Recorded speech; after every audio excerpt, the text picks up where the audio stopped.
Bonjour et bienvenue à tous. La future Peugeot 508 sportive, la famille 90 de Volvo et une mystérieuse Alfa Romeo sont au menu de ce mardi. Avant cela, place à la DS9.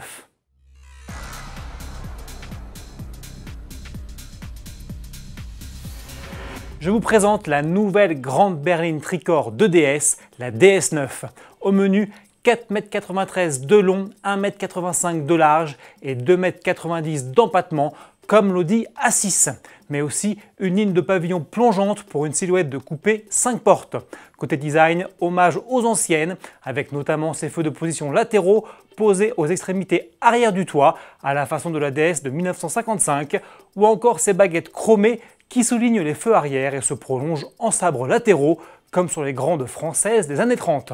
À l'intérieur, en revanche, moins de nostalgie, le nouveau vaisseau amiral de la marque s'inspire largement du récent DS7 Crossback, avec siège bracelet gainé de cuir, forme géométrique sur la console centrale et montre BRM au sommet de la planche de bord.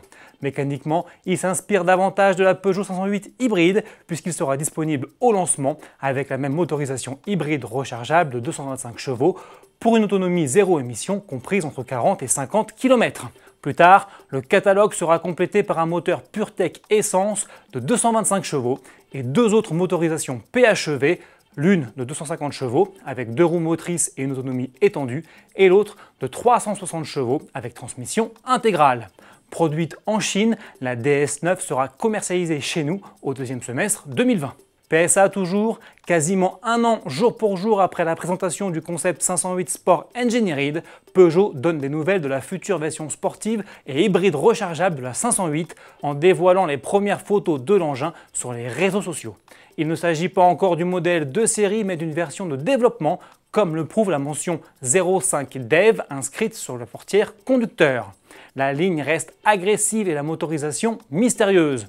On parle toutefois d'une puissance d'environ 350 chevaux pour cette 508 qui pourrait faire sa première apparition début octobre sur le Mondial de Paris. Sans transition, on file chez Volvo où la gamme 90, lancée en 2016, a droit à un très léger restylage.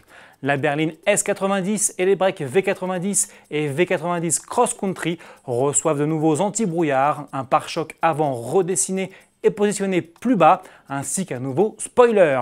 Les deux breaks scandinaves gagnent en plus une signature lumineuse légèrement revue à l'arrière avec clignotant à défilement. Volvo profite aussi de ces retouches pour annoncer que tous ces modèles sont désormais disponibles avec un système de micro-hybridation 48 volts qui permet jusqu'à 15% de consommation et d'émissions de CO2 en moins. On se quitte en musique avec le son du moteur de la prochaine création d'Alfa Romeo. On ne connaît pas encore l'identité du modèle, on sait juste qu'il doit être présenté début mars sur le Salon de Genève. Écoutons et patientons. Salut!